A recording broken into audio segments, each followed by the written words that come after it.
Bom dia, olá. Hoje estamos novamente na comunidade Novo Olhar para os Sintomas, trazendo sobre o sintoma das doenças exclusivamente masculinas. Então, quem for assistir a gravação no YouTube, dê sua curtida, seu comentário. Se ficou dúvida, pode colocar também que as dúvidas chegam ao Leôncio. E assista o vídeo até o fim, porque medicina germânica é de fato um novo olhar para tudo que a gente aprendeu, né?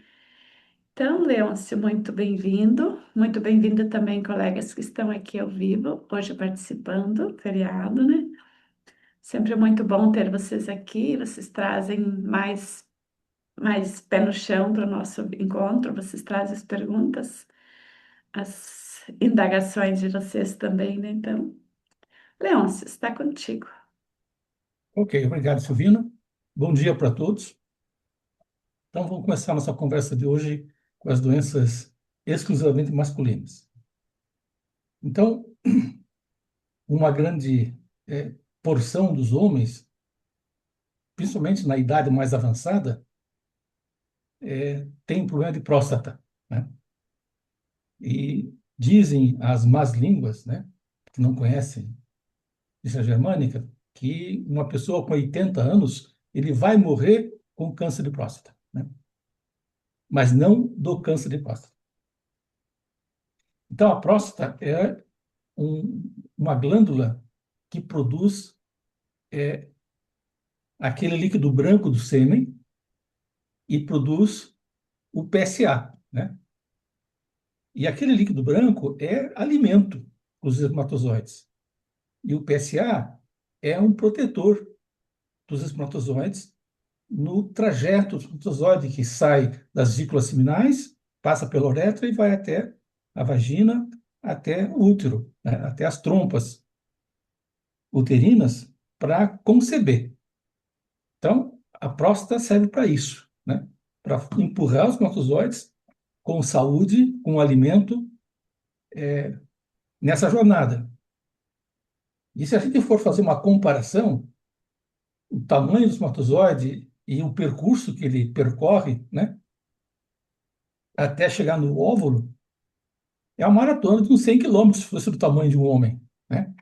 Então, é muita coisa que ele tem que percorrer. E quando o homem não consegue conceber, por qualquer motivo, né, não consegue conceber, o que a próstata faz? Ela incha, ela aumenta a glândula, né, para que produza mais sêmen e mais PSA, para proteger ainda mais os espermatozoides e aumentar a chance de ele chegar até o óvulo e fazer a concepção. E o PSA tem um detalhe a mais, que ele funciona como um feromônio para as mulheres, né? Então, quanto mais PSA a próstata produz, é o homem dizendo, ó, eu sou macho, né? Eu sou mais macho que os outros, né? Eu sou atraente sexualmente, para facilitar um relacionamento sexual, para permitir a concepção. Então, esse é o conflito principal da próstata. Se o conflito for muito intenso, o tumor cresce rapidamente. E daí os médicos vão identificar como um tumor maligno. Se ele cresce, se o conflito não é tão intenso, ele cresce devagar. E aí os médicos vão dizer que é uma hiperplasia benigna, né? Mas a doença é exatamente a mesma. Exatamente a mesma. Então, cada conflito que o homem tem, se você olhar uma laranja, né, ela tem os gomos. Se você abrir um gomo, tem um monte de gominho dentro do gomo, né? Então, a próstata, o tumor de próstata é como um gomo de uma laranja, cheio de gominhos, onde cada gominho é um conflito que você teve. Então, ao longo dos anos, você vai tendo conflito com a esposa, né? E a maioria dos homens, quando tem conflito com a esposa, eles se afastam, param de ter relação, e aí pode chegar um problema de próstata, né? Porque não conseguiu conceber. E não importa se o homem quer ter filho ou não, isso é irrelevante. A próstata está lá para isso. E ela vai agir sempre que for necessário. Então, se não teve concepção porque a mulher traiu ele vai ter um tumor na próstata, né? Se traiu com um homem mais novo que ele, né? Aumenta mais a tensão, e aumenta mais o conflito, aumenta mais o tumor. Se o homem teve disfunção erétil, por qualquer motivo, pode gerar tumor na próstata também. Brigou com a mulher, brigou com uma juíza, né? Uma mulher de poder, a mesma coisa, né? O corpo entende que está difícil a concepção. Então, ele vem gerar um tumor na próstata. Claro que os médicos acreditam que o tumor na próstata, se for maligno, ele vai se espalhar pelo corpo, né? E é falso. O tumor, nenhum câncer se espalha pelo corpo. Então, uma hiperplasia ou um tumor maligno na próstata não vai causar nenhum problema para a pessoa. Os médicos causam, né? Quando fazem cirurgias desnecessárias, né?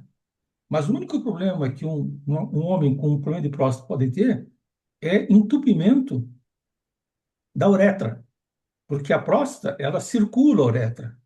Então, se ela incha para fora, ela também incha para dentro. E nesse inchar para dentro, ele bloqueia o canal da uretra.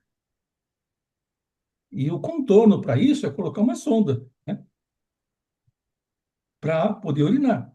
Tem sondas de alívio que esvazia a bexiga e você tira a sonda, e tem sondas de longa duração. Você fica coletando a urina num saquinho de plástico, amarrado na perna. E as cirurgias que são feitas nesses casos de entupimento da uretra são cirurgias de vários tipos, mas as primeiras cirurgias é uma cirurgia de ressecção total da próstata. Então, ele pega a próstata, raspa a próstata, tira toda a próstata e depois une a uretra de volta ali para a coisa voltar a funcionar. E nesse processo de tirar a próstata por completo, 30% dos homens ficam com sequelas da cirurgia, que os médicos dizem que é por ter cortado nervos, né, de controle do pênis. Então, gera disfunção erétil, gera incontinência urinária, gera incontinência fecal. O meu irmão fez essa cirurgia, logo no comecinho de um tumor de próstata que ele teve, porque ele brigava muito com a mulher dele, e como é médico, na hora que viu, saiu correndo para operar. Operou e ficou com incontinência urinária e fecal, e impotência, né? Desde que fez a cirurgia. Mas existem outras cirurgias mais recentes que tira o miolo da próstata apenas e fica a casca da próstata. Então, insere uma cânula pela uretra e o cara começa a tirar lá, desbastar a uretra por dentro com raio laser ou coisa parecida e tira toda a glândula. Fica apenas a casca da próstata. E a casca da próstata não gera câncer de próstata, não gera tumor, né? Mas mesmo tirando toda o miolo da próstata, se o homem tiver um conflito, vai surgir um tumor na próstata de novo, né? Só que como a próstata toda já foi retirada, o tumor vai ser pequeno e não vai incomodar, né? Então, essa cirurgia de você tirar apenas o miolo da próstata, é, ele não traz nenhuma sequela, mas nenhuma sequela. Fica com um pouco de incontinência durante 20 dias, mas é um pouco, basicamente, na hora que sente vontade de urinar, tem um pouco de escape, mas não passa disso, né? Mas não tem nenhuma outra sequela. Então, esse é o caso mais comum, né? É o câncer de próstata ou hiperplasia de próstata. Se o freguês tem câncer de próstata, então os médicos vão tirar, fazer a biópsia, confirmar na biópsia que é maligno, e daí vão colocar radioterapia e quimioterapia para prevenir que o câncer volte, né? O que é perda de tempo, né? O câncer vai voltar para um novo conflito, né? Então, não tem sentido ficar tomando quimioterapia, né? Com medo que o câncer se espalhe pelo corpo. Não se espalha, se voltar, e Se não voltar, não é porque tomou a quimioterapia. Não volta porque não teve conflito com o sexo oposto, né? Uhum. Então, esse é o principal problema da próstata, né? Sobre, Associado à próstata. Oi? sobre o que você trouxe no início, que a medicina oficial fala, né, dos homens que a partir dos 80 tem esse caso de morte, né? Faz muito sentido quando a gente olha o contexto todo que os homens e mulheres vivem, né?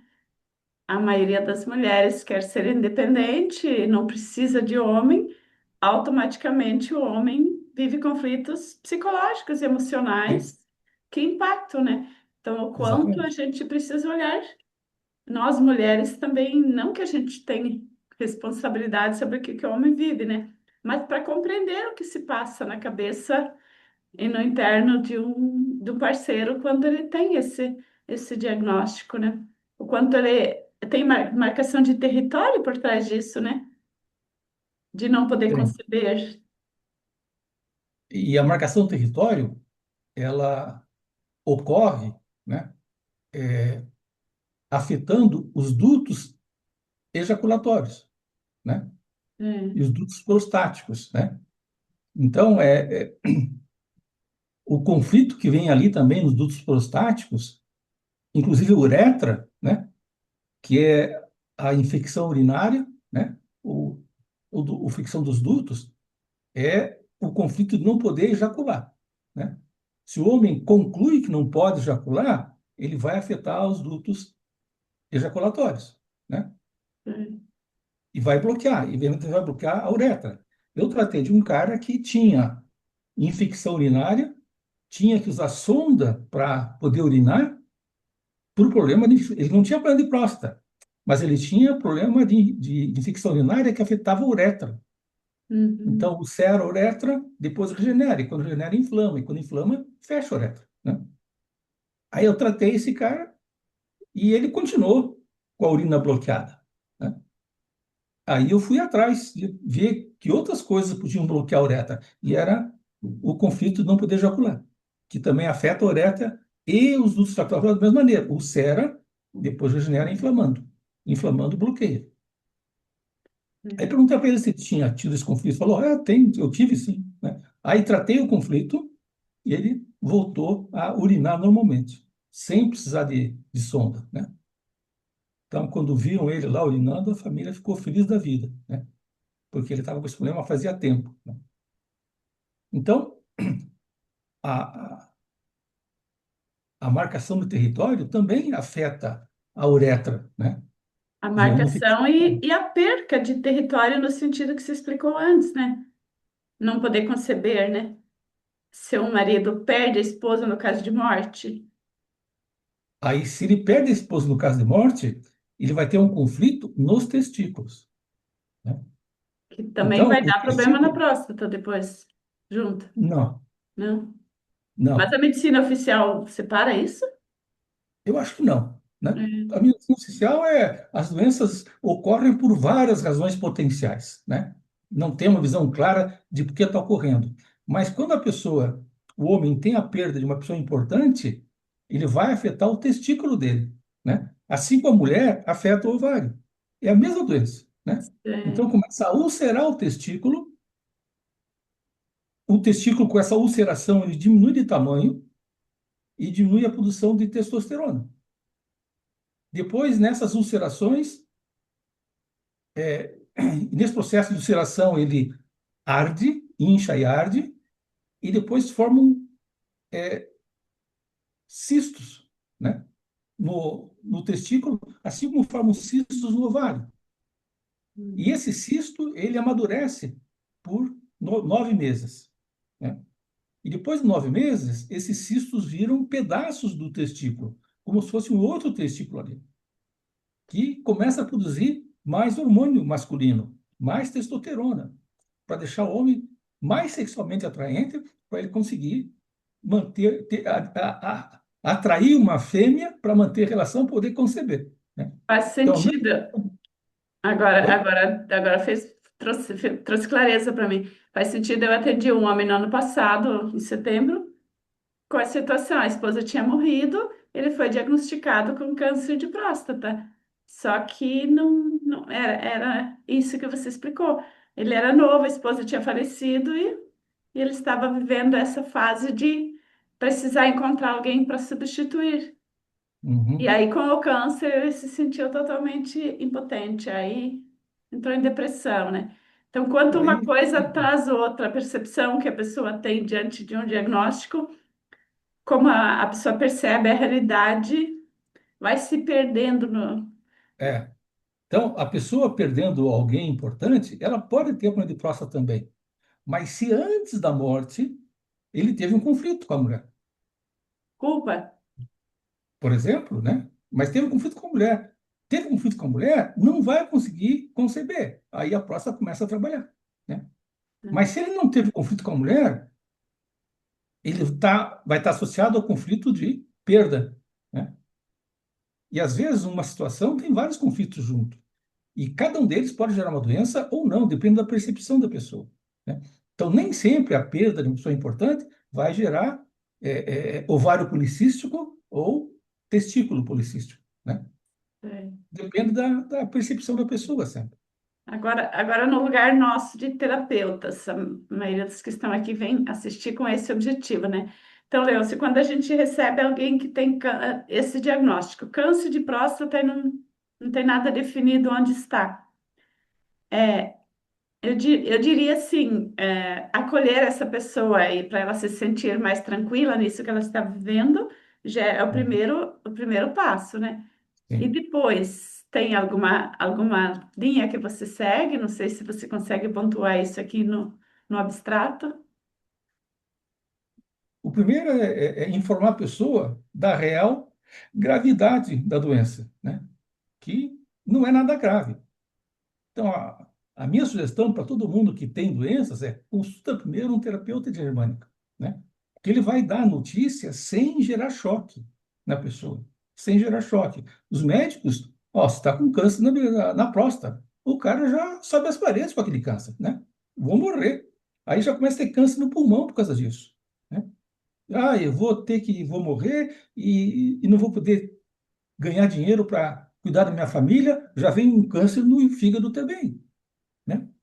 Por conta de não ter renda para sustentar a família, né? Então, por causa de um problema localizado na próstata, que não sai da próstata, o cara teve um câncer de fígado e um câncer de pulmão, né? E daí, junto a esses cânceres todos, a pessoa começa a tomar um monte de remédio, né? Que piora mais a situação ainda da pessoa, tentando matar o tumor antes de matar a pessoa, mas muitas vezes mata a primeira pessoa. Então, tem que ficar claro que um problema de próstata, um câncer, em qualquer região do corpo, o câncer não é uma coisa maligna, né? É uma reação normal do corpo. Então, a pessoa tendo essa percepção, e não é fácil incutir essa percepção na pessoa.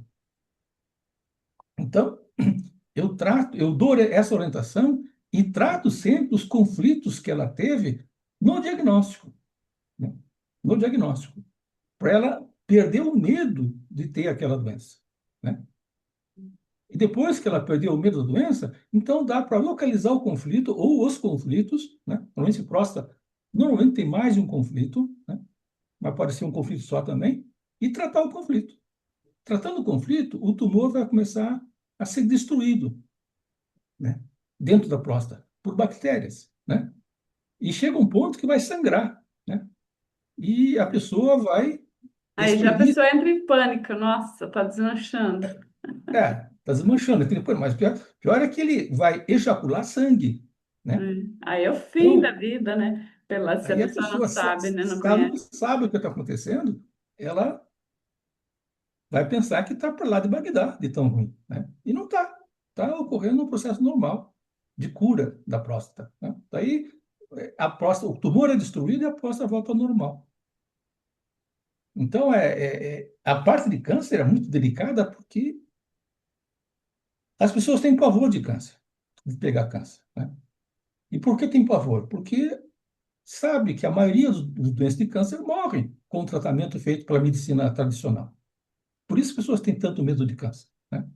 Mas quando tem o câncer, sai correndo para o médico, né? Mesmo sabendo que eles fazem um péssimo trabalho de tratamento, né? Eu passei por isso, né? a minha esposa pegou câncer. E a gente saiu correndo para o médico. E eu era contra a quimioterapia, mas eu não fiz nada para impedir. Porque vá que dá certo aquela porcaria lá, né? Então, tratei a minha esposa do jeito que eu podia. Não conseguia conhecer a germânica ainda, mas tinha noção de que doenças vêm por conflitos. Então, comecei a tratar uma série de conflitos da minha esposa. E depois que ela começou a quimioterapia, 10 meses depois estava curada do câncer, né? Ela tinha câncer no fígado e no intestino. Mas, como a vida segue seu caminho, ela se estressou, né, com o médico. Quando o cara curou, viu o relatório do câncer sumiu do intestino e do fígado, o cara falou: ó, câncer que é tratado com quimioterapia nunca desaparece. Ele apenas diminui. Mas depois ele volta com mais força ainda. E não deu outra. Esse conflito fez com que o câncer da minha esposa no fígado voltasse a todo vapor. Como diz Até o a, ponto como diz a foi Marina no comentário, que a família dela nem chama de câncer, falam aquela doença. Eu vejo as é, pessoas aqui que eu conheço pessoalmente, eles falam baixinho quando eles vão contar para o outro que alguém tem câncer, né? é, Como se ninguém pudesse ouvir, né? Se falar alto fosse perigoso, né? Então o pessoal tenta evitar, né, com outro nome, etc., mas sabe que quando é outro nome é a mesma doença, então o fundo dá no mesmo, né? Então a saída é olhar de frente a doença e conversar com um terapeuta de germânico, né? Ele vai explicar tudo numa boa, né?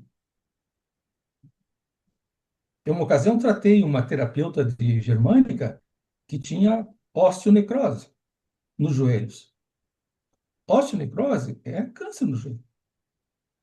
Então, eu sabia qual era o conflito, localizei o conflito, tratei o conflito e o câncer curou. Mas eu não falei para ela que ela tinha câncer, porque ela veio com o conceito de osteonecrose, né? E ela sabia, olhando os manuais lá da Marina, né, que era câncer aquilo Mas lá. se você fala, causa mais um conflito nela, Mas né? se eu falo, causa mais um efeito, né?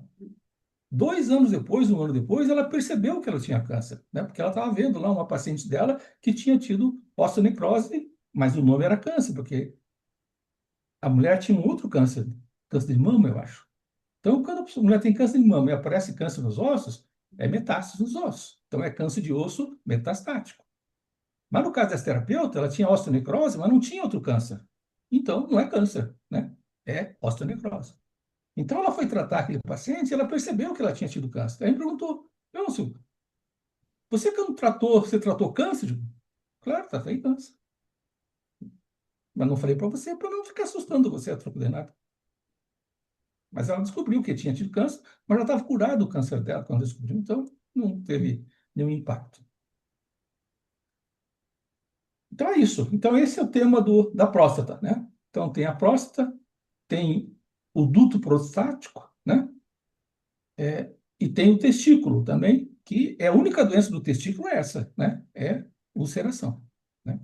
Ele tem também uma doença que gera um tumor no testículo, que é um teratoma, igual no ovário também. O ovário também tem teratoma, que é um conflito de perda intensa, né? Uma perda radical, digamos assim. Uma perda normal gera esses cistos. Uma perda radical gera um tumor no testículo ou no ovário. Um tumor, um teratoma. Esse teratoma, ele é feito com células que se multiplicam por partenogênese e não por concepção, né? Não precisa de um homem, uma mulher para gerar. Então, o homem gera essas células, esse tumor, ele representa uma criança nascendo no testículo. E demora 9 meses para amadurecer o tumor, né? Trata o tumor, o conflito, ele é destruído. Mas, às vezes, fica um cisto ali que tem cabelo, né? Tem dente, tem ossos, ou seja, ele está criando uma criança ali, porque houve uma perda muito intensa de alguém importante, então ele coloca essas células para germinar uma criança nova para substituir rapidamente aquela que foi perdida, né? Nem de mulher precisa, né? Então ele tenta gerar uma criança no próprio testículo, né? Mas não chega a gerar, evidentemente, né? Mas é o processo de recuperação do testículo. Depois, essas doenças, é, o próximo problema que impacta os homens é disfunção erétil, né? E é uma coisa comum dos homens de disfunção erétil. E quanto mais velho, mais fácil ter a disfunção erétil, né? Pela mesma razão da próstata, em princípio, né? E a disfunção erétil é causada por vários tipos de problemas diferentes. Então, o primeiro motivo de ter disfunção erétil é estar num ambiente estressante. Estar com uma doença em fase ativa. Então, quando fica com uma doença em fase ativa, o corpo entra em simpaticotonia, em, em simpaticotonia, exatamente. Então, é aquele processo de deixar a pessoa estressada, atenta, né? Que é o oposto da vagotonia. Então, a ereção no homem, ela ocorre em vagotonia. Se a pessoa não está em vagotonia, está em simpaticotonia, a ereção fica difícil. Então, você que trabalha com diabetes, né, Silvina, é comum dizer que a diabetes gera disfunção erétil, né? Uhum. E boa parte dos pacientes tem disfunção erétil.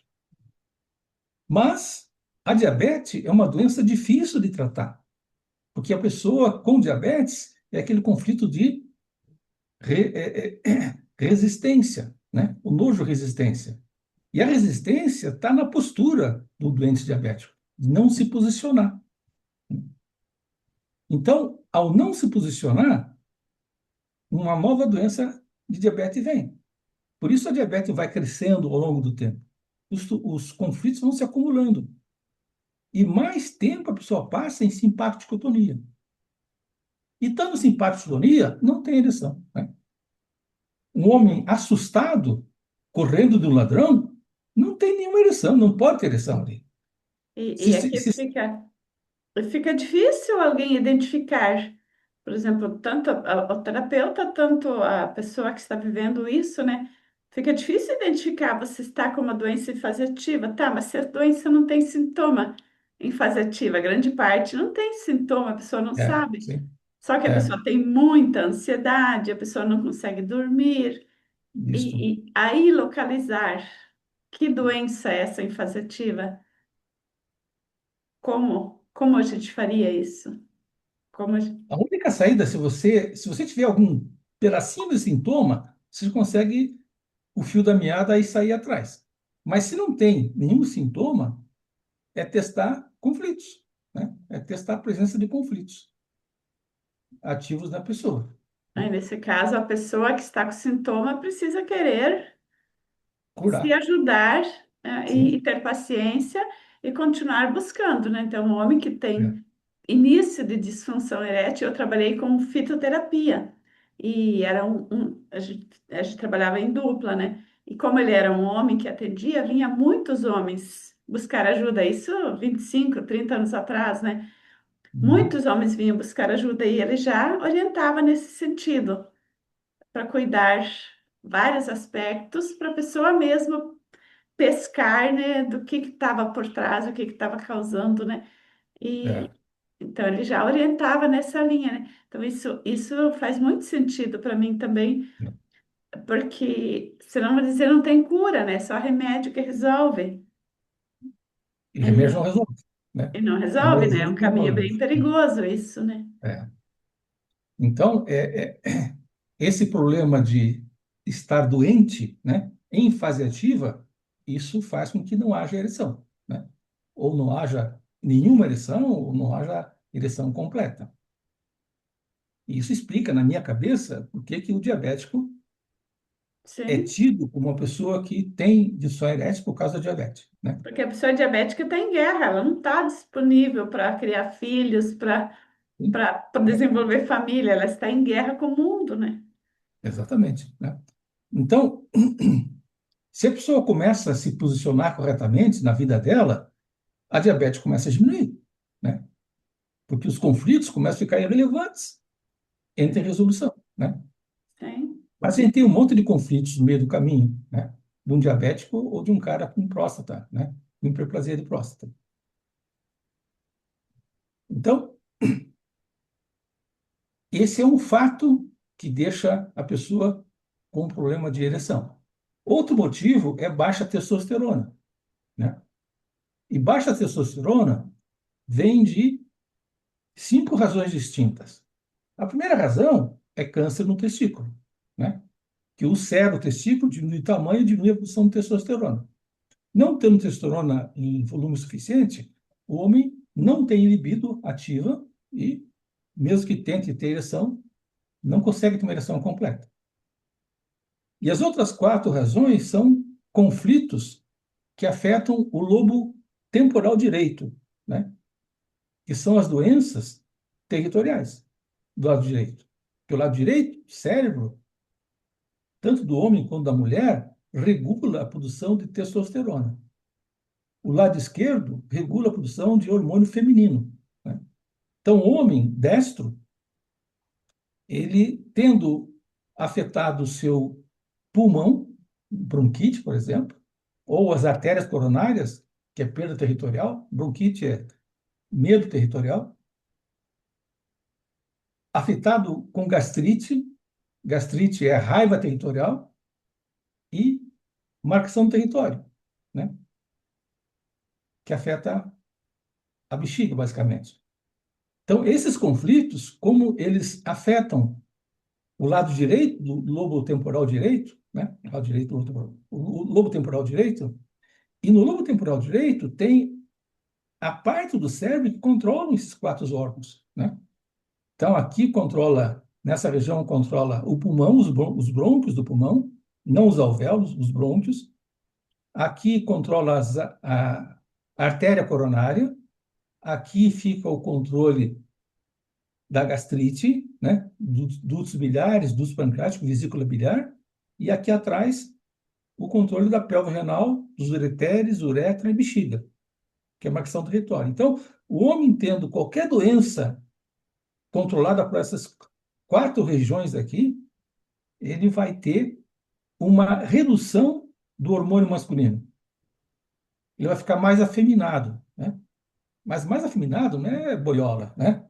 Ele não vai ter a libido masculina tão intensa, né? Então, essa redução do libido, né, se manifesta como redução do hormônio masculino. Então, uma doença gera um grau de baixa na libido, né?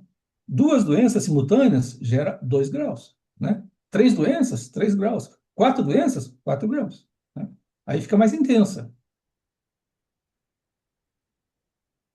Eu tratei um cara que tinha 4 doenças, né? Do lobo temporal direito, e o cara tinha problema de ereção. Eu expliquei o conjunto para ele, todo o processo, né? E o cara ficou me olhando torto, né? Porque ele não acreditava que aquilo pudesse causar tão problema dele, né? simples, né? É. Como é que uma gastrite vai gerar problema de ereção, né? Uhum. Gastrite tem o estômago aqui em cima, não tem nada a ver, né? Sim. Com o pênis. Tem a ver com a testosterona, né? Que é controlada nessa Mas região do tem a cérebro. ver porque gastrite tem a ver com situações indigestas. E quando está indigesto na mente, no emocional, impacta também o todo, é isso? A gastrite é um conflito territorial por excelência, né? Isso, então é um território que Ele está afeta essa área aqui. ameaçado. É. Então, afetando a área, a gastrite ela pode estar em fase de cura, em fase ativa. Se tiver em fase ativa, então tem mais um problema de ereção pela fase ativa da doença, né? Bronquite também. Sim. Mas Então, eu estou questionando para a pessoa entender a lógica que tem, né? Por que a gastrite uhum. vai impactar problema de ereção, né? Porque o território está inseguro, né? O território inseguro significa fase ativa, que isso quer dizer, né? Uhum. Fase ativa, simpático-tonia. Simpático-tônico, não tem ereção, né? Sei. Mas também a gastrite, além disso, ela reduz a produção de hormônio masculino, de Ah, testosterona, porque essa parte do cérebro que produz regula a produção da testosterona. Então, afeta essa área, abaixa a produção de testosterona. Então, tem os dois lados, a baixa testosterona e simpatictonia. A bronquite é a mesma coisa, né? Tem os dois lados também. Então, se a pessoa tem 4 conflitos ativos, ela tem 8 pressões, né, para não ter ereção. As pressões hormonais e as pressões de simpaticotonia. é, sim. Quando a gente olha para luta e fuga e sobrevivência, a gente faz todo sentido isso que você traz, né? Porque um homem que está vivendo essas situações na prática ali, não tem por que ter ereção, porque ele precisa sobreviver primeiro, ele precisa. Tá? Sim. Tem tanta Ele, coisa para ele cuidar que vem é, antes é. do... Na Bíblia fala, né, crescer e multiplicar, né? Mas faltou um verbo na Bíblia que é sobreviver, crescer e multiplicar. Então, a regra número 1 da vida aqui é a sobrevivência. É a primeira regra, a sobrevivência. Se a sobrevivência está em risco, não vai ter preocupação com crescer e multiplicar, né? Primeiro tem que sobreviver. É isso mesmo. Tanto é que as doenças que a gente tem é porque dá um conflito que a pessoa trava no meio do conflito. E quando ela trava, ela não se permite sobreviver, agir para sobreviver. Ela fica paralisada. Aí você vê um leão, e ótimo, o leão come a mulher, né? Come o homem que está travado. Se ele foge, ele pode sobreviver, né? Ou pode ser alcançado pelo leão, né? Se ele briga com o leão, ele pode matar o leão, mas pode morrer. Então, mas enquanto ele está brigando ou fugindo, ele está sobrevivendo. E aí não gera doença. Agora, travou, vem doença. A doença sempre vem num travamento, né? Mas se ficar em constante fuga também, né? Porque daí fica em adrenalina sempre, né? Mas quando você foge até encontrar um abrigo, né? Ah, tá. Aí no abrigo você descansa, né? Depois volta a fugir de novo, né? Sim. E aí, para fugir, tem que ter a simpaticotonia funcionando. Então, essas são as razões principais da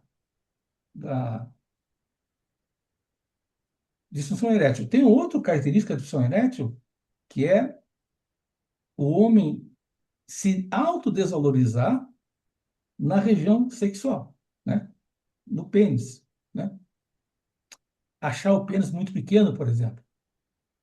Então, ele se desvaloriza e se tiver uma desvalorização leve, ou seja, dá trabalho para resolver, é, ou melhor, dá um pouco de trabalho para resolver e tem solução, isso afeta as artérias do pênis, né? Começa a gerar arteriosclerose nas artérias do pênis. E essa arteriosclerose entope, né, as artérias, ou entope parcialmente. Então, faz com que o sangue não consiga fluir com facilidade para dentro dos tubos cavernosos, né? Que é o que faz a ereção ocorrer. É cheio de sangue no pênis que faz com que haja ereção. Essa desvalorização pode ser imaginária, não quer dizer que só em casos de fato, por exemplo, porque é pequeno a pessoa achar, mas só de alguém às vezes ter desprezado, ter sido se sentido desprezado por uma mulher que nem foi Sim, por isso, mas se ele imaginou que foi por isso, já sim. pode causar isso, né? Então, o que causa é a autodesvalorização, ele se sentir desvalorizado levemente, por Mesmo qualquer que não motivo. foi real, né? Por qualquer motivo. Mas essa percepção é assim mesmo, né? O cara trava na percepção, né? Aí danou-se, né? É. Não é o evento, né, em si que faz com que a pessoa se desvalorize. É a percepção dela que ela está ruim, né? Não Hum, vale, não tem valor. sim. Então, isso são as artérias penianas, né? E a outra fonte de... A gente já viu o testículo, existe o escroto, né? Que é aquela bolsa que protege o testículo. Aquela bolsa é uma bolsa de derme, né? Que é proteção. Na pele, nós temos derme também aqui. Embaixo da epiderme tem a derme, que é a proteção. Então, essa derme do testículo protege o testículo. E quando tem algum conflito no escroto, né, real, metafórico, ele gera uma lesão na derme, para engrossar a derme, e gera um processo de produção de líquido naquela região, né? Então, tem uma doença que enche de líquido o escroto de um lado ou do outro, né? E fica inchado, né? Inchado e dolorido, né? Eu tive isso quando tinha 6 anos de idade, ou 4 anos de idade, né? E qual foi o conflito? Um colega meu pegou uma bola de massa de montar, né? Massa de brinquedo, e jogou, me acertou bem no escroto, né? Doeu a cacetada, né? E a partir dali começou a inchar. Gerou hidrocélia, é o nome certo dessa doença, né? Uhum. Então, eu lembro sentado numa bacia com água quente e sal, salmoura, e minha mãe jogando sal no meu escroto, né? Eu achei bacana aquilo, né? Tá recebendo aquela atenção da minha mãe, né? Mas depois o sol não resolveu, né? Porque eu não tratei o conflito, então a saída foi cirurgia. Então, fui para a cirurgia, o cara fez o que tinha que fazer, tirou a água, etc., e resolveu. E no pênis, né, existem 3 formações ali, que é os tubos cavernosos, a glande e o prepúcio, né? O prepúcio é uma pele que acompanha todo o pênis, né? Então, no tubo cavernosos, o conflito que dá é autodesvalorização, né? Naquela região também, só que mais severa, né? Então, quando ele vem uma autodesvalorização, ele começa a ulcerar os tubos cavernosos numa certa região, né? E depois regenera aquela região, quando resolve o conflito. Mas muitas vezes a pessoa fica em recidiva de cura. Então ele começa a ulcerar, regenerar. Esse processo começa a gerar cicatrizes. Então ele forma uma cicatriz no pênis, numa certa região do pênis. E com essa cicatriz, na hora que o homem vai ter uma ereção, aquela parte cicatricial não expande. O resto expande, mas aquela parte não. Então a pessoa fica com o pênis torto, como se tivesse quebrado, né? É a doença de Peyronie, né? Então ela vem e às vezes fica a 90 graus, né, no pênis, né? E ela vem porque ela fica em recidiva do conflito de autovalorização, né? Como os homens não gostam de procurar médico ou terapeuta com rapidez, né? Só vai procurar quando está por lá de Bagdá, então fica aquela cicatriz ali, né? E mesmo com cirurgia é complicado tratar aquilo ali, né? Porque perdeu o tecido elástico, né? A solução completa seria cortar um pedaço, uma fatia, tirando aquele pedaço inteiro. Mas tirar a fatia traz outros problemas, né? Então, essa doença de hiperonia é uma doença que afeta muitos homens também. Depois, na parte do prepúcio, né? O prepúcio é epiderme. Então, o conflito que afeta ali, nós temos fimose, nós temos verrugas ali, né? E dermatites. Então, a verruga é separação sexual. Então, cria uma verruga ali do lado do pênis, ou uma ferida do lado do pênis, onde você não quer ter relação sexual, ou quer ter e não consegue. Mas é uma separação sexual. O meu filho mais novo estava namorando e apareceu uma ferida do lado do pênis, bem no meio. E eu perguntei, eu sabia de uma série de coisas, perguntei, por que você não quer transar com a sua namorada? Né? Ele respondeu, porque ela não quer que use camisinha. Mas ela quer ficar grávida? Não, ela começou a tomar pílula. E ela, depois que começou a tomar pílula, ela não quer que use camisinha, porque não precisa usar camisinha. E você o que acha? Eu acho que precisa usar, né? A pílula não é suficiente, né? Então, e eu falei, e você transou sem camisinha, mesmo não querendo? Transei. Ok. Então aí, separação desejada. Apareceu uma ferida ali, Aí a né? Aí ferida foi um grande. protege ele de fazer sem. A ferida É óbvio, protege a né? inocência, né? Separação desejada que ele teve. E ele teve uma segunda vez uma ferida ali também, né? E é motivo similar, né? Vem a fimose também, né? E a Criança que fimose, nasce com fimose, eu trabalhei em creche mais de 20 anos, né? era muito frequente isso. E a fimose é a mesma coisa, a separação sexual ali, né? Na pele do pênis, né? Só que ela ocorre num conflito da mãe. Então a mãe quer uma separação sexual. A criança, menino, percebe aquele desejo da mãe como se fosse dele. Então manifesta nele, gerando fimose, né? Olha só. Esse filho meu que teve a verruga também teve fimose quando era criança, né? Aí operou, criança ainda. E o próximo tecido é a glande, né? Que também Da pele, você falou que tem três conflitos. É conflito de separação também, crianças, por exemplo, que têm parece assadura na região genital. é dermatite. É dermatite, isso também Dermatite é é separação, separação? separação também, separação sexual. Alguém tocando naquela região que ela não quer que toque, coisa parecida, né? E pode A ser o conflito empregada pela mãe também, de ser uma criança pequena. pode. Até 7 anos, conflito da mãe, a criança absorve muitos deles, Ah. manifesta nela. Mesmo a mãe sendo mulher, manifesta nele como homem. A Marina perguntou, no caso da fimose, quando saber se precisa fazer cirurgia?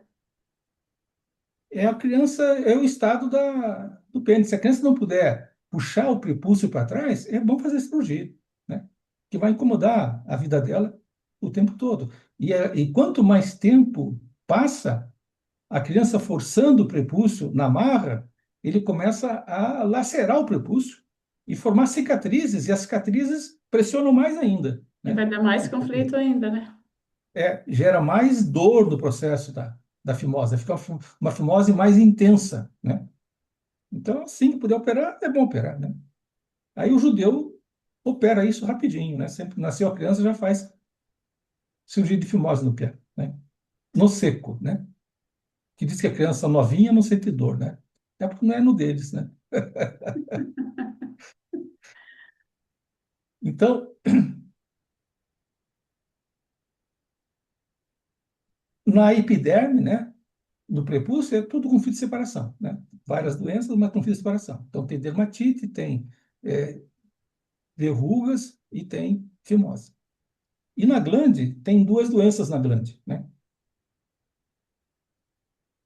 A glande é uma glândula coberta por epiderme. Então, na glande não tem derme, né?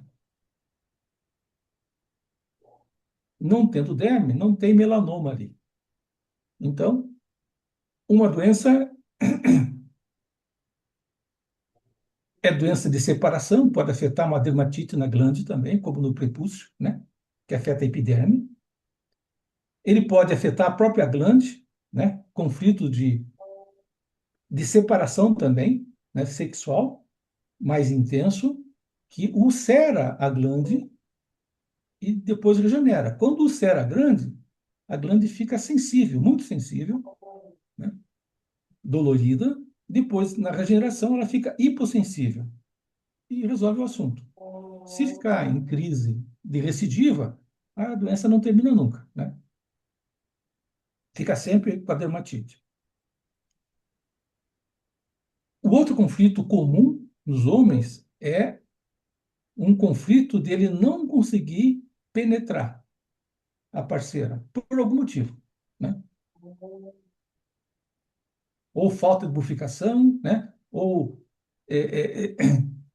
muito apertada a vagina, né? Vagina com vaginismo, por exemplo, né? Ela é apertada demais, né? Justamente para não entrar. Então, aí o corpo gera uma proliferação de células produtoras de lubrificante na glande. na grande parte do prepúcio, que produzem, são as células que produzem aquele lubrificante chamado esmegma, né? Aquela líquido, não é bem um líquido, né? É mais uma pasta branca que fica ali naquela região do pênis. E depois que o conflito é resolvido, ele é destruído. Essas células em excesso são destruídas. E para destruir essas células, o corpo coloca Cândida albicans. Aí gera candidíase masculina, né? Olha só. Aí dizem que é candidíase e contagiosa, né? Nossa. Não tem nada de contágio, não tem nada de contágio, né? A cândida, ela mora naturalmente na vagina. Ali é o estado de... Na mulher, é ali que ela reside normalmente, né? No homem, tem também cândida, né? Pelo corpo inteiro, mas só que não em grande quantidade. Mas na hora que precisa... Veja, o homem não conseguiu ter a penetração e o corpo entende que é por falta de lubrificação. Então, ele vai gerar uma proliferação dessas células produtoras de lubrificante e depois vai gerar candidíase, né? Não vai pegar a cândida da mulher, né? Vai gerar candidíase porque o corpo coloca as bactérias ali, né? Então, é, a medicina acha que há contaminação, não existe contaminação. E a candidíase masculina dói, é dolorida ela ali, né? Fica super sensível, né? Mas começa a passar remédio, etc., para matar a cândida, né? E depois de uma semana, normalmente mata, né? Então, essas são as doenças, principalmente masculinas, né? Ah, tem uma pergunta aqui da Marilene, não entendi. Marilene, conflito do lado esquerdo, quais são? Você está se referindo a quê? Aqui, né? Veja, então, conflito do lado direito afeta o lobo temporal direito, né? Ah, tá. Que no homem destro e na mulher canhota são medo territorial, afetando aqui, perda territorial, as artérias coronárias, raiva territorial, gastrite e marcação do território. No homem canhoto, o medo territorial afeta não o pulmão, a laringe. A perda territorial afeta as veias coronárias, não as artérias. O conflito de identidade afeta o reto, mucosa do reto, gerando hemorroidas. E marcação do território afeta a bexiga. Então, o homem afeta o lado esquerdo, os mesmos conflitos, o homem canhoto, que o homem destro afetaria o lado direito. Mas por afetar o lado esquerdo, ele não vai ter problemas de testosterona baixa, né? Ele vai aumentar a libido dele, porque se ele afeta o lado esquerdo aqui, o homem canhoto, ele vai reduzir a produção de hormônio feminino. E nós temos a produção dos dois hormônios. Só que a produção de testosterona é bem maior que de progesterona, né? A mulher é o inverso, né? Então, a mulher, quando tem um conflito que afeta o lado direito, ela também reduz a testosterona, reduz a libido, né? O homem canhoto, reduzindo o hormônio feminino, a relação da testosterona com o hormônio fica muito maior. Ficando muito maior o hormônio masculino que feminino, aumenta a libido do homem. Então, o homem, quando tem um conflito do lado esquerdo, né, ele aumenta a libido. E aqui os conflitos são, do lado esquerdo, do homem destro, é medo, né? Medo, susto apavorante. Aqui, nas veias, é conflito sexual. No estômago, na gastrite, é conflito de identidade. E na pelve renal, ureter, uretra, bexiga, é marcação do território. Mas do lado esquerdo, afeta hormônio feminino, não masculino. Uhum. Masculino é só quando afeta o lado direito. Uhum. E cada um desses locais e cada um desses conflitos pode impactar para começar outros, também outras situações, às vezes relacionadas, outras vezes não, né? Tudo precisa ser pesquisado sempre dentro a partir da pessoa, né? Não a partir só daquilo que a gente está falando aqui, né? Então, sempre a pessoa que vai ajudar a identificar o que está acontecendo, né? A É, partir é, desses conhecimentos. Isso. Então, O podemos conflito, pausar, terminar a gravação isso. aqui, Leôncio? Quer se despedir? Deixar um recado? Não, foi um prazer fazer esse trabalho com vocês aqui, né? A Conflito Elaine terapêutico. pergunta da gastrite masculina. A gastrite masculina, ela afeta a mucosa do estômago, a mucosa alta do estômago, e vai até o duodeno, só naquela parte, né? Se você olhar o desenho do estômago, ele tem duas curvaturas, uma curvatura curta e uma curvatura longa. É na curvatura curta que tem a mucosa da gastrite. E ela é um homem destro gerado por um conflito de raiva territorial. Ou seja, alguém mexeu no território dele, sem autorização dele, e ele ficou quieto. Ficou pé da vida, mas ficou quieto. Então, ela pode afetar a gastrite, mas pode afetar também os dutos pancreáticos, se o conflito for intenso. Se for mais intenso ainda, pode afetar também os dutos biliares. E, por último, pode afetar também a vesícula biliar. Então, ele afeta qualquer um desses quatro órgãos, ou dois deles, ou três deles, ou os quatro deles, se o conflito for intenso. Não há uma regra para escolher qual órgão vai ser afetado pela raiva territorial, né? Vai ser um deles, né? Uhum, sim. Então, Tudo isso é a depende raiva da territorial, isso é a percepção. gastrite. E gastrite é úlcera e é azia. Então, azia é uma gastrite muito leve. A própria gastrite é uma gastrite moderada. E a úlcera é uma gastrite intensa. Então, a gastrite, ou azia, ela gera pequenas úlceras no estômago, né? Nessa mucosa. E o objetivo é alargar o estômago, para poder ingerir mais comida e ter mais força para brigar por aquela pessoa que mexeu no território, né? Esse é o propósito biológico da gastrite. E quando você come, o estômago produz mais ácido clorídrico. E quando sobe o nível de ácido clorídrico, ele toca nessas úlceras. E aí dói. Por isso, quem tem úlcera, ou tem gastrite, ou tem azia, uma hora depois de comer, começa a doer o estômago, né? Na hora que se você toma um antiácido, coisa parecida, diminui a dor, porque você elimina o ácido estomacal. Mas eliminando o ácido estomacal, você não digere bem. Aí uma coisa começa a puxar a outra. O melhor é tratar o conflito para não ter gastrite. Por isso, as medicações para o estômago têm uma coleção, todas com nome parecido e todas não resolvem nada a longo prazo, né? É, e piora, a longo prazo piora, porque os prazóis, por exemplo, o que eles Sim. fazem é anestesiar a mucosa do estômago e do esôfago, né? Aí não E, movimenta, não faz gestão, né? mas o pior é que você anestesiando durante muito tempo, fica anestesiado.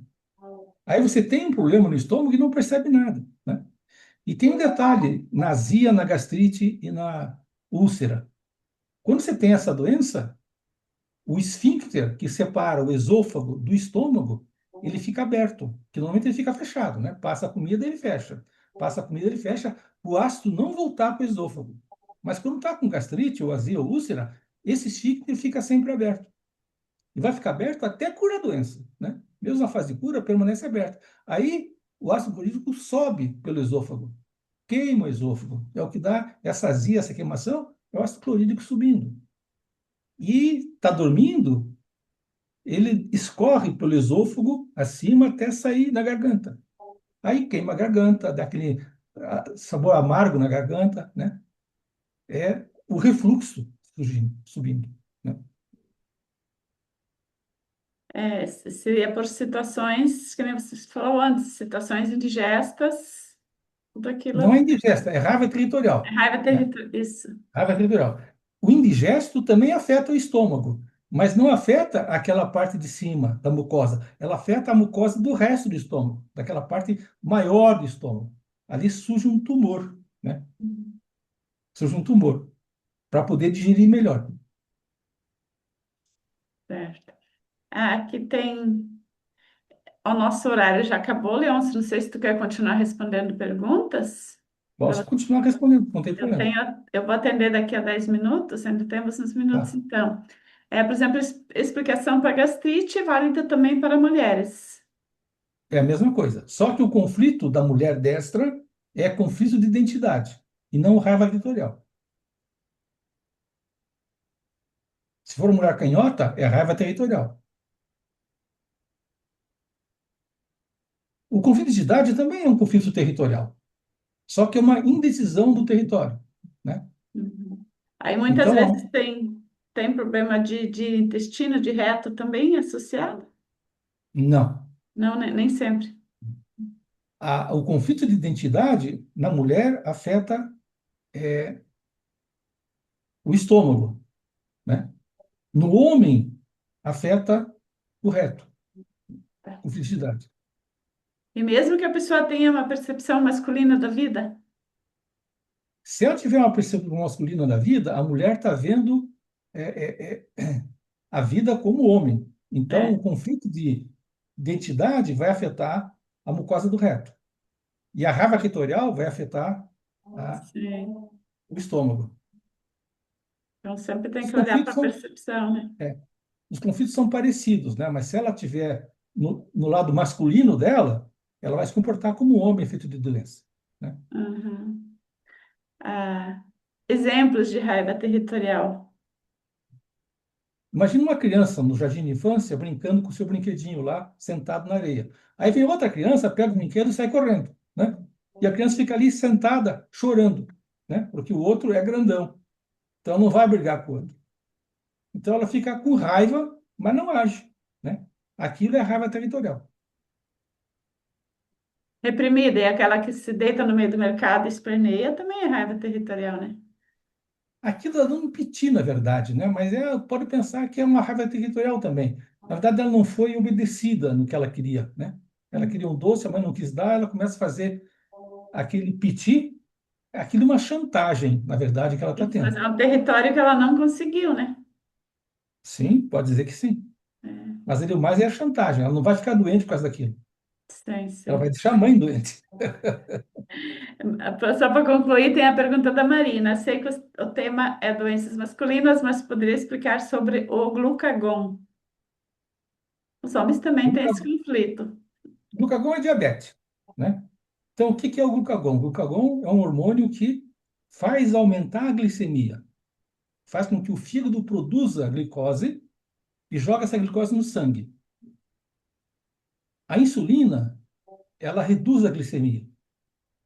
Então, a insulina no sangue faz com que as células de gordura do corpo, as células musculares e o próprio fígado comecem a absorver glicose. Então, o equilíbrio do açúcar é glucagon, insulina. Quando tem glicose de menos, entra glucagon. Quando tem glicose demais, entra insulina. Todos são necessários para a sobrevivência, né? Condição necessária. Só que, quando o corpo percebe a necessidade de produzir ou um ou outro, demora um certo tempo as células produzirem tanto a insulina quanto o glucagon. Então, uma mulher come, né? Carboidrato, sobe a glicemia. Chega a um certo ponto, passou de 100, passou de 100, o corpo começa a produzir insulina, né? Para não deixar ela subir muito. Aí começa a reduzir a glicose no sangue. Vai reduzindo, vai para 90, vai para 80, vai para 70. Quando cai abaixo de 70, o corpo percebe que tem que produzir glucagon. Aí ele começa a produzir glucagon. O glucagon começa a subir a glicose. Então a glicose fica oscilando entre 70 e 100. Esse é o normal da glicose. Quando a pessoa tem diabetes das células beta, as células betas produzem a insulina.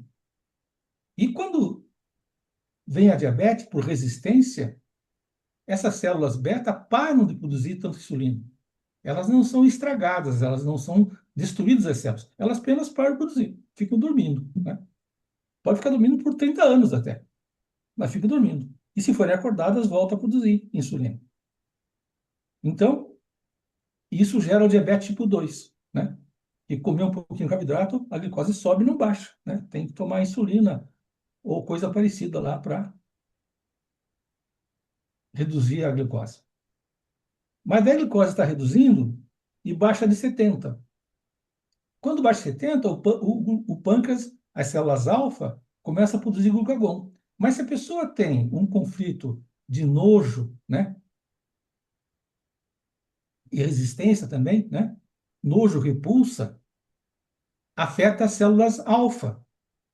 E normalmente é um conflito feminino esse, mas pode afetar o homem também, se o homem está no seu lado feminino. E quando afeta as células alfa, elas também não produzem glucagon em volume suficiente. Então, o que acontece? Chega a 70, baixando de 80, 75, 70, cai para 65, o corpo percebe que baixou, ativa a produção de glucagon, mas não produz glucagon. Então, começa a baixar a glicose, começa a dar hipoglicemia, né? Porque não produz glucagon suficiente. E qual é o remédio contra hipoglicemia? É comer doce. É o remédio natural. Então, as pessoas com essa diabetes que afeta as células alfa, elas se acostumam que comendo doce passa o mal-estar. Então, elas começam a comer bastante doce. Comendo bastante doce, começa a ter pico de insulina. Tendo pico de insulina, vai ter novo queda de glucagon, queda de glicose, dando nova hipoglicemia. E fica num ciclo vicioso, até que ela começa a ter picos de insulina, isso começa a gerar resistência à insulina, que faz com que o efeito da insulina diminua mais ainda. Aí a Wanda perguntou que as células entram em dormência por causa do conflito. Não sei se daria para dizer dormência, mas era de tanta. É dormência, é É, células em dormência, elas estão dormindo. Ou seja, não há uma ulceração, né? Os médicos dizem lá que quem tem diabetes tipo 1 é que foi destruída as células do pâncreas, as células beta, e não foi destruída nenhuma. Estão todas as células lá. Elas apenas não estão funcionando. É diferente, porque a né? pessoa está com Então, conflito ativo. está o conflito ativo, exatamente. Na hora que cura, volta ao normal. Então, não há destruição do pâncreas, nem as células alfa, nem as células beta, quando vem a diabetes. Elas estão todas lá, esperando que você cure, Isso. para voltar ao Ainda normal. para concluir de novo, a Marina pergunta se mesmo que os exames estão normais, os exames da glicose, né? Esse ser normais sempre tem que pôr entre É. aspas, né? Então, o que é o normal? É a glicose entre 100 e 70, ok? Mas a produção de insulina baixa faz com que o pâncreas produza mais insulina que o normal, para poder compensar por causa da resistência à insulina. Então, você tem que fazer um exame de insulina também, e de glucagon, para ver se o volume normal de glucagon e de insulina estão ativos.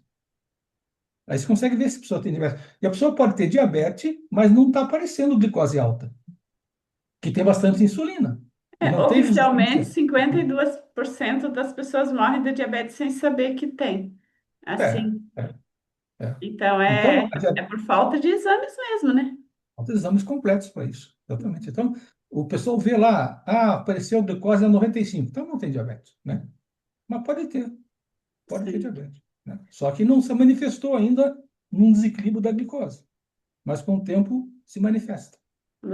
Só para resumir, concluir aqui, você falou da hipoglicemia, isso é um conflito feminino, esse é um padrão bem comum, né? Nós É, mulheres, a gente fica assim com tanta mágoa, com tanto rancor, com tanta coisa a vida toda guardando, aí a ciência oficial já sabe, já falam, quem tem hipoglicemia vai dar um pulo, de repente é diabética, né? Então, é, por causa disso, né? Porque a pessoa vive 50, 60 anos com hipoglicemia lá, remoendo tudo, né?